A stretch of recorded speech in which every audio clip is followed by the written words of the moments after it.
अमरपुर गांव के बाहर हाईवे के किनारे एक बहुत पुराना बड़ा सा पीपल का पेड़ था। उस पेड़ की ठंडी ठंडी हवा और घनी छांव हर किसी को सुकून देती थी। उसी पेड़ के नीचे रमेश नाम का एक सीधा सादा और मेहनती आदमी अपनी साइकिल रोज खड़ी करता था। रमेश के पास ना कोई बड़ी दुकान थी और ना ही कोई चमक धमक। बस दिल में एक छोटा सा सुनहरा सपना था कि वो गांव के लोगों को अपनी हाथ का बना हुआ लाजवाब परंपरागत चिकन खिलाए। वो रोज वहां बैठकर हाईवे से गुजरती गाड़ियों को देखता रहता और घंटों खोया खोया सा बैठा रहता। एक दिन, बस एक दिन देखना, इसी पीपल की ठंडी छांव में मेरा अपना एक प्यारा सा ढाबा होगा। दूर दूर से लोग यहाँ का चिकन खाने आएंगे और खाकर बस वाह वाह करते रह जाएंगे। मेरी माँ के हाथों वाला स्वाद मैं सबको चखाऊंगा। तभी वहां से गांव के सरपंच ठाकुर नरेंद्र सिंह अपनी जीप से गुजरे। रमेश को अकेले बैठा देखकर उन्होंने गाड़ी रुकवाई और धीरे धीरे उसके पास आए। अरे रमेश, इस तपती धूप में यहाँ अकेले बैठकर क्या हवाई किले बना रहा है? कोई काम धंधा क्यों नहीं ढूंढता भाई? जवान है, हाथ पैर मजबूत हैं, मेहनत करेगा तो कुछ बनेगा भी। प्रणाम सरपंच जी, मैं हवाई किले नहीं बना रहा हूँ। मैं तो बस सोच रहा हूँ कि यहीं पर अपना एक छोटा सा चिकन का ढाबा खोलूं। बस यही सपना है मेरा। ढाबा? और वो भी चिकन का? अरे भाई, इस सुनसान हाईवे पर तेरे ढाबे पर कौन आएगा?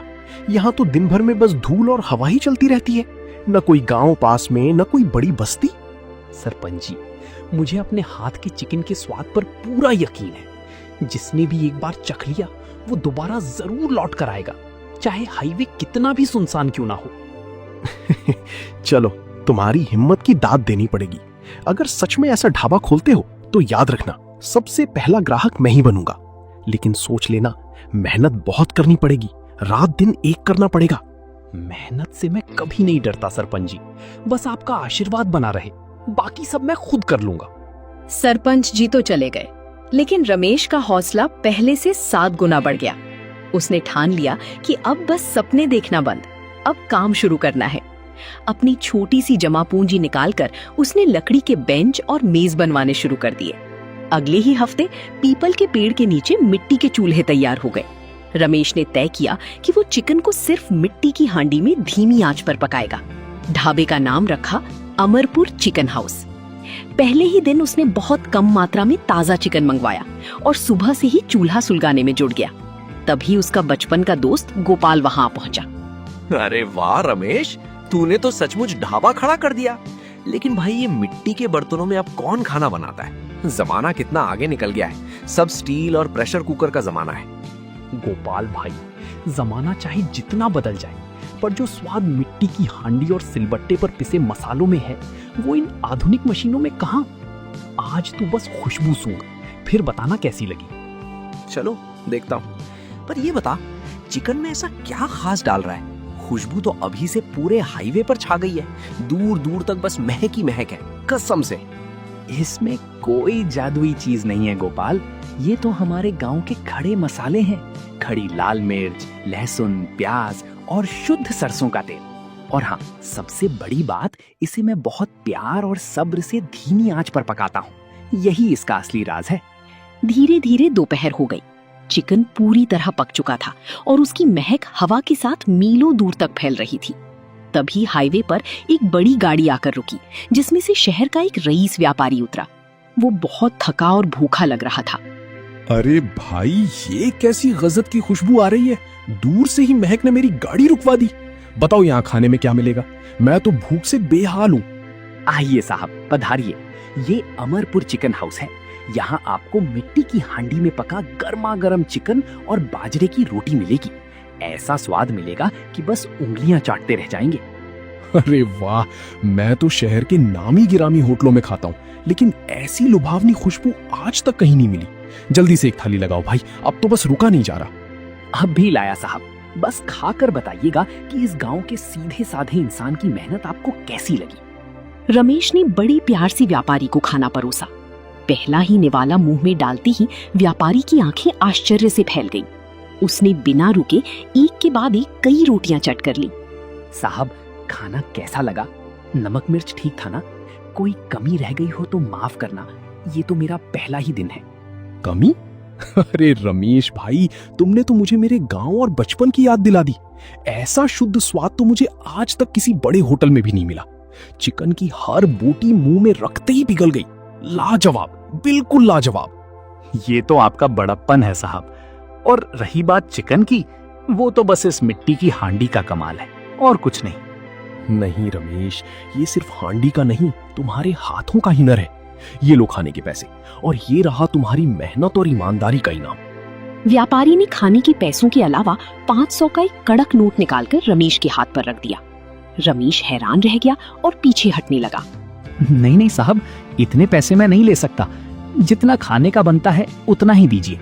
ये इनाम बहुत ज्यादा है, मैं इस लायक नहीं हूँ। इसे मना मत करो रमेश, ये पैसे नहीं, एक खुश ग्राहक का आशीर्वाद समझो। तुम्हारी सादगी और ईमानदारी देखकर मेरा दिल भर आया।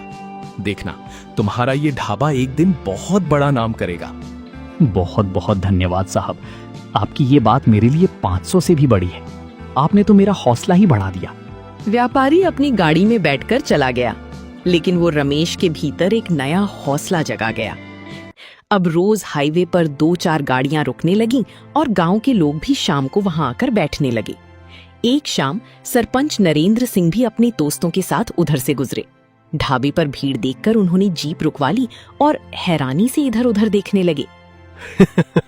अरे रमेश, यहाँ तो सचमुच रौनक लगी हुई है। तेरे ढाबे की खुशबू ने तो पूरे रास्ते पर कब्जा कर रखा है। मैंने तो सोचा भी नहीं था कि इतनी जल्दी इतनी भीड़ हो जाएगी। आइए आइए सरपंच जी, प्रणाम। मैंने आपसे कहा था ना कि नीयत साफ हो तो लोग खुद ब खुद आ ही जाते हैं। आज बस आपका ही इंतजार था, आप आ गए तो मेरा दिन बन गया। हाँ भाई, मैंने वादा किया था कि पहला ग्राहक बनूंगा, पर मैं थोड़ा लेट हो गया, माफ करना। चलो, आज हमारे लिए भी अपनी उस जादुई हांडी का चिकन लगाओ, सबको खिलाओ। बस 10 मिनट दीजिए सरपंच जी, आपके लिए गर्मा गर्म चिकन और चूल्हे की सिकी हुई बाजरे की रोटियां लाता हूँ। ऐसा स्वाद दूंगा कि आप भूल नहीं पाएंगे। रमेश ने मिट्टी के बर्तनों से खाना निकाला और सरपंच जी और उनके साथियों के सामने परोसा। सरपंच जी ने पहला निवाला मुंह में रखा और उनका चेहरा खुशी से चमक उठा। उनके दोस्त भी बड़े चाव से खाने लगे। वाह सरपंच जी, आपने बिल्कुल सही कहा था। ऐसा स्वाद तो पूरे जिले में कहीं नहीं मिलता। मसालों का तालमेल एकदम सटीक है, कमाल कर दिया। हाँ, तुम बिल्कुल ठीक कह रहे हो। इस चिकन का कोई जवाब नहीं है, लाजवाब। मुझे तो यकीन ही नहीं हो रहा कि हमारे ही गांव का लड़का इतना बढ़िया खाना बनाता है। आप सबको पसंद आया, बस मेरी मेहनत सफल हो गई सरपंच जी। इससे बड़ी बात मेरे लिए क्या होगी। सुन रमेश, अब ये ढाबा सिर्फ तेरा नहीं बल्कि हमारे पूरे गांव की शान है। तुझे कभी भी किसी चीज की जरूरत हो, सीधे मेरे पास आना, मैं तेरी हर संभव मदद करूंगा। आपका यही सहारा बहुत है सरपंच जी। मैं बस अपनी क्वालिटी कभी खराब नहीं होने दूंगा, ये मेरा वादा है आपसे। सरपंच जी के जाने के बाद रमेश का आत्मविश्वास 7वें आसमान पर था। वक्त का पहिया घूमता गया और अमरपुर चिकन हाउस का नाम अब सिर्फ अमरपुर तक सीमित नहीं रहा। आसपास के कई गांवों से लोग वहां स्वाद का लुत्फ उठाने आने लगे। दोपहर और शाम के वक्त इतनी भीड़ होने लगी कि रमेश के लिए अकेले सब संभालना मुश्किल हो गया। वो खुद ही चिकन पकाता, रोटियां सेकता, ग्राहकों को परोसता और बर्तन भी साफ करता। एक दोपहर गांव का ही एक बेरोजगार नौजवान सुनील ढाबे पर आया। वो काफी दिनों से बेरोजगार था और उदास बैठा रहता था। रमेश काका, प्रणाम। मैं पिछले कई दिनों से देख रहा हूँ कि आप सुबह से रात तक अकेले ही सब काम करते रहते हैं। क्या आपको ढाबे पर किसी मददगार की जरूरत है? मैं काम करना चाहता हूँ। आओ सुनील बेटा। हाँ, काम तो बहुत बढ़ गया है और अकेले सब संभालना भारी पड़ रहा है। लेकिन बेटा, मैं कोई बड़ा सेठ नहीं हूँ, तुझे ज्यादा तनख्वाह नहीं दे पाऊंगा। बस इतना कि गुजारा हो जाए। काका, मुझे तनख्वाह की चिंता नहीं है। मैं शहर गया था काम ढूंढने, पर वहाँ कोई ढंग का काम नहीं मिला। मैं आपके साथ रहकर काम सीखना चाहता हूँ। आप जो भी रूखा सूखा दोगे मुझे मंजूर है। देख सुनील, काम छोटा हो या बड़ा, मेहनत पूरी करनी पड़ती है। साफ सफाई और आदर सत्कार में कोई कमी नहीं होनी चाहिए। ग्राहक हमारा भगवान है। अगर तू ये सब कर सकता है तो आज से तू मेरा साथी है। आप जैसा कहेंगे वैसा ही होगा काका। मैं आज से ही काम पर लग जाता हूँ। बताइए, सबसे पहले क्या करना है? मैं कोई भी काम करने को तैयार हूँ। चलो सबसे पहले उन बर्तनों को अच्छे से मांज लो और फिर चूल्हे के लिए सूखी लकड़ियां इकट्ठा कर लो। चिकन तैयार होने वाला है, ग्राहक आते ही होंगे। जल्दी करो बेटा। सुनील के आने से रमेश को बहुत बड़ी राहत मिल गई। सुनील बहुत फुर्तीला और आज्ञाकारी था। ग्राहकों को पानी देना, मेज साफ करना और रमेश को मसाले लाकर देना, सारे काम हंसते हंसते करने लगा। रमेश अब पूरी तरह चिकन के स्वाद को और बेहतर बनाने में ध्यान लगाने लगा। सब कुछ बहुत अच्छा चल रहा था, लेकिन कहते हैं ना कि वक्त हमेशा एक जैसा नहीं रहता। एक दिन दोपहर के समय जब ढाबा ग्राहकों से खचाखच भरा था, अचानक आसमान में काले घने बादल छा गए। देखते ही देखते मूसलाधार बारिश शुरू हो गई। रमेश का ढाबा खुला था। बारिश के कारण मिट्टी के चूल्हे बुझने लगे और ग्राहक इधर उधर भागने लगे। हर तरफ अफरा तफरी मच गई। काका, ये तो बहुत आफत आ गई। इतनी तेज बारिश में तो सब भीग जाएगा। चूल्हा भी बुझ गया है और चिकन की हांडी में पानी जा रहा है। अब क्या होगा? घबरा मत सुनील, हिम्मत से काम ले। सबसे पहले वो तिरपाल उठा जो कोने में रखी है। आजा मेरे साथ, जल्दी कर। इसे पीपल की डालियों से बांध देते हैं ताकि चूल्हा और हांडी बच सके। दोनों ने मिलकर भारी बारिश के बीच तिरपाल को बांधा और चूल्हे को भीगने से बचा लिया। जो ग्राहक वहां मौजूद थे, वे रमेश की इस सूझबूझ और मेहनत को देखकर दंग रह गए। रमेश खुद पूरा भीग चुका था, पानी टपक रहा था, लेकिन उसने हांडी के चिकन को सुरक्षित बचा लिया था। वाह रमेश भाई, तुम्हारी इस लगन को सलाम है। खुद पूरे भीग गए पर हमारे खाने पर आंच नहीं आने दी। कमाल कर दिया। तुम जैसे लोग ही असली मेहनती होते हैं। साहब, आप लोग दूर से यहाँ आए हैं। अगर मेरी वजह से आप भूखे पेट लौटते तो मुझे जिंदगी भर अफसोस रहता। बारिश थोड़ी कम होने दीजिए, मैं गर्मा गर्म रोटियां फिर से सेकता हूँ। काका, कोयला अभी भी अंदर से गर्म है। आग फिर से सुलग गई है। देखो, चूल्हा जल उठा है। उस दिन बारिश तो बहुत हुई, लेकिन रमेश की समझदारी और सुनील की वफादारी ने ढाबे को एक बड़े नुकसान से बचा लिया। ग्राहकों के दिलों में रमेश के लिए इज्जत और भी बढ़ गई थी। बारिश वाली उस घटना ने रमेश की आंखें खोल दी थी। उसने समझ लिया कि सिर्फ तिरपाल के भरोसे इतना बड़ा काम आगे नहीं बढ़ सकता। ढाबे को एक पक्की छत की जरूरत थी।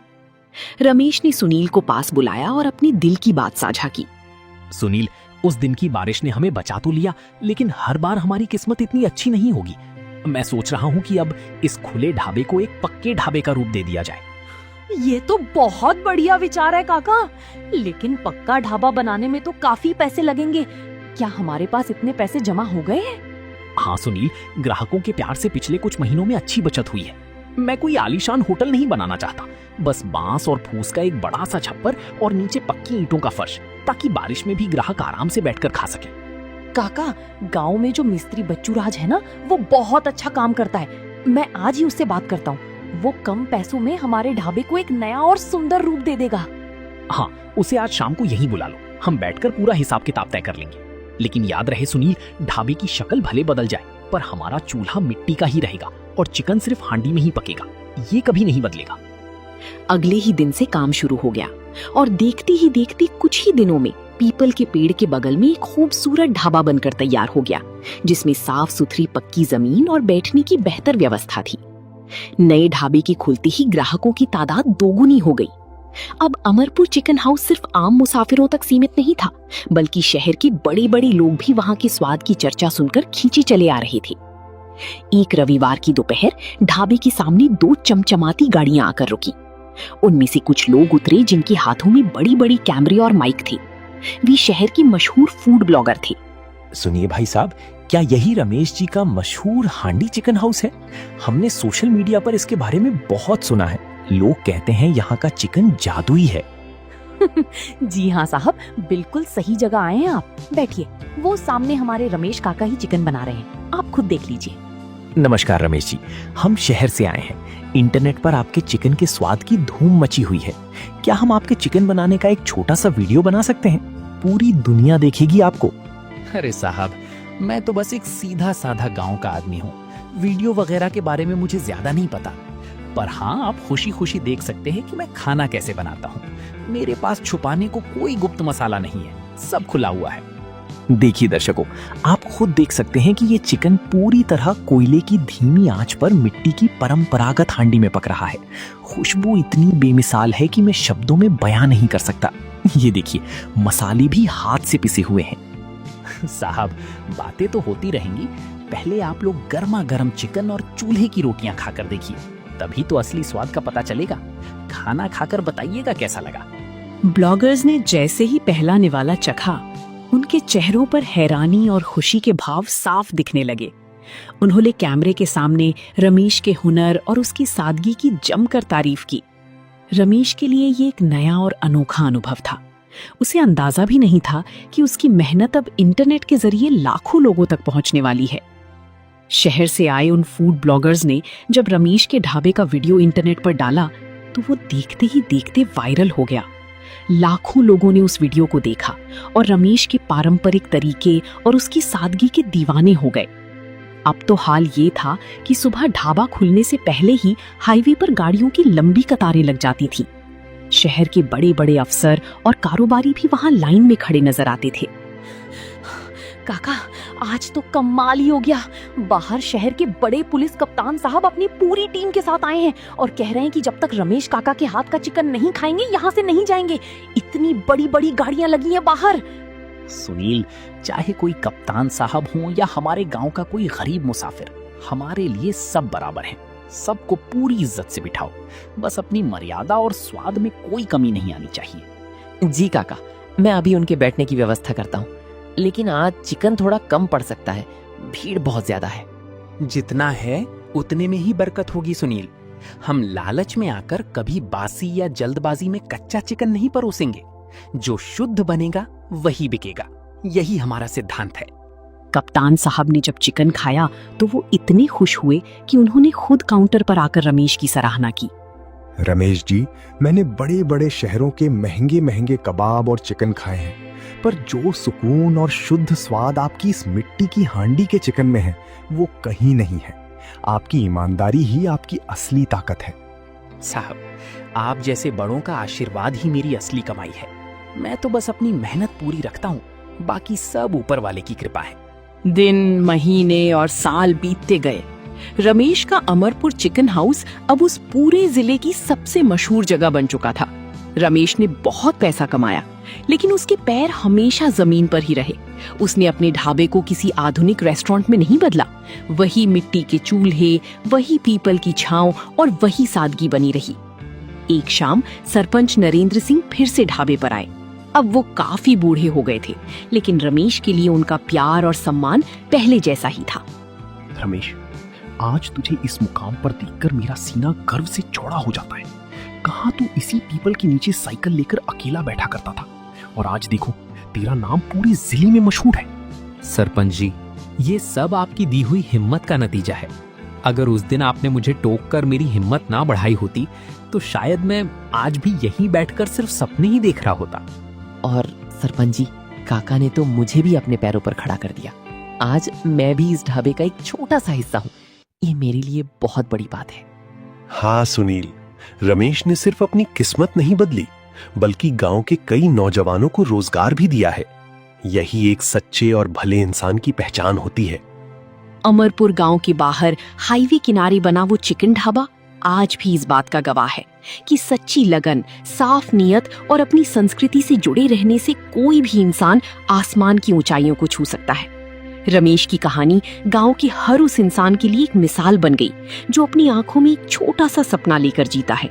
वही पीपल का पेड़, वही मिट्टी की हांडी और वही सादगी, बस यही रमेश की असली पहचान बन